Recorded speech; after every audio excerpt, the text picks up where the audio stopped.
Colleagues, a concern was raised by Iraq in respect of the report that I've just given you, and Iraq was questioning why did I visit Russia in the context of the war in Ukraine and not Gaza.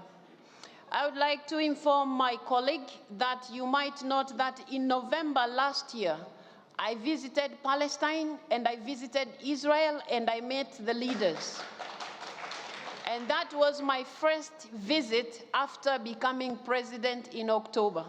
So it's not like I have ignored what is happening in the Middle East, what is happening in Lebanon, what is happening in Gaza, and what happened in Israel. So I treat all the conflicts the same way. And you might also want to note the conflicts that we are talking about in the Middle East, the war that we are talking about in Ukraine, they are not the only conflicts that IPU is looking at. We are concerned about what is happening in Yemen. We are concerned about what is happening in Syria. We are concerned about what is happening in Sudan. We are concerned about what is happening in West Africa. We are concerned about what is happening in DRC.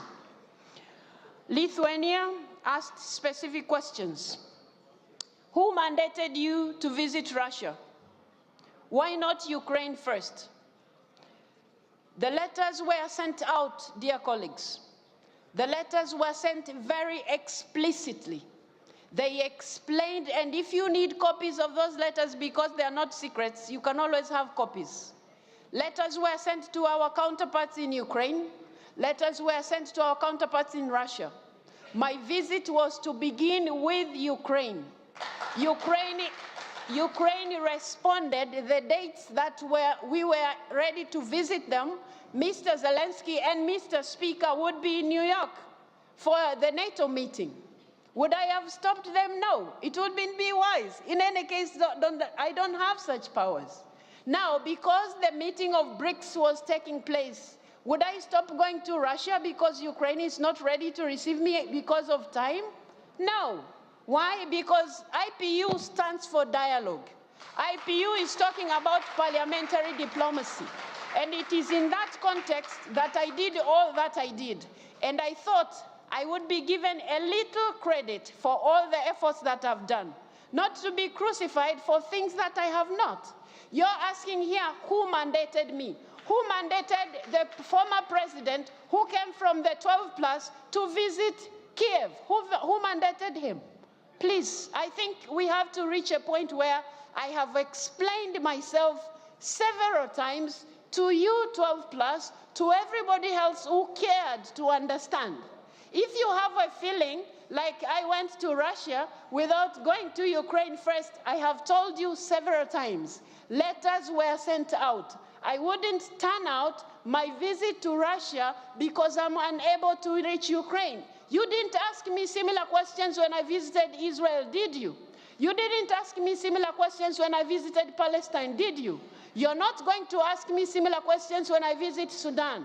You're not going to ask me similar questions when I visit other places. I think, colleagues, let's have trust. You have elected a president who is supposed to deliver to her mandate.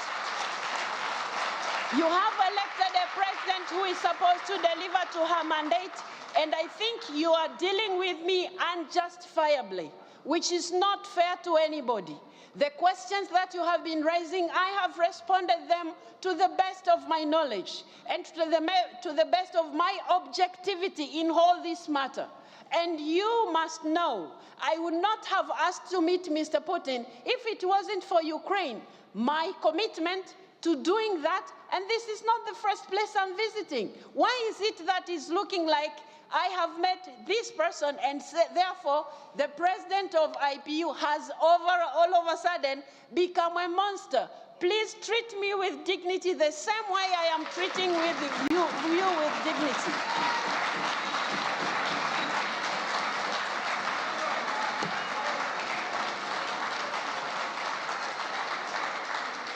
I will at all times advance parliamentary diplomacy.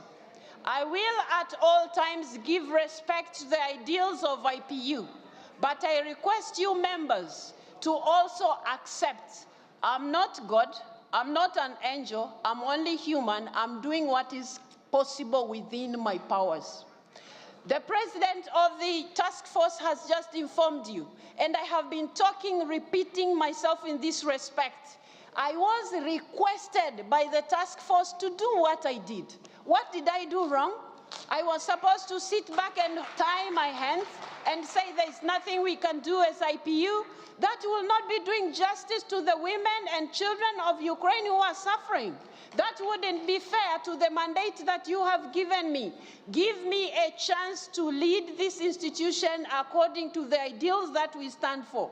Not to crucify me just because I come from some country. Some of you maybe feel like we are still colonized in the mind. No. No, we are not. No, we are not. So please, let's respect each other. I'm doing the best that I can, and that is exactly what I'll do. That is my commitment to you. I will keep doing that. Thank you very much.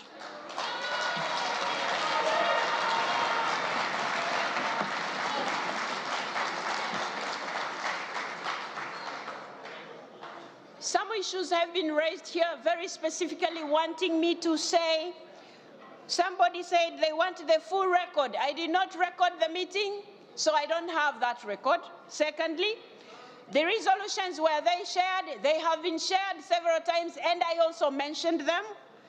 Kidnapped children that are in Russia, that is an important issue to IPU. We have been working together with the task force, and we will keep working together to make sure children are returned to Ukraine. You have talked about written requests. I have responded to every request that comes to me. The good thing is when they come to me, they go to the Secretary General as well. There is no secret about this thing. If anybody wants more information, we have a whole file of all the communications. On the other hand, I have been asked here, Denmark asked me why I visited Russia while I haven't visited Ukraine. I have already expressed what actually happened.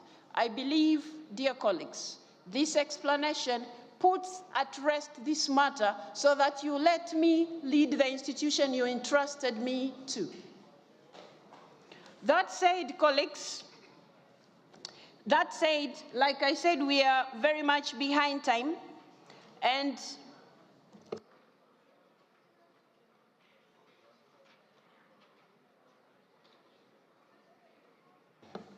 so we now go ahead on the second part of item 4.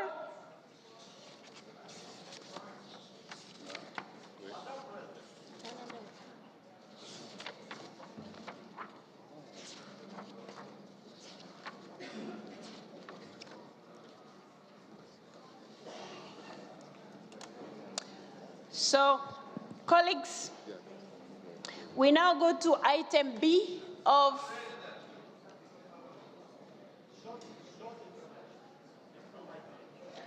I have closed this matter. If we have issues with me, you can speak with me separately because I have said we have to get moving.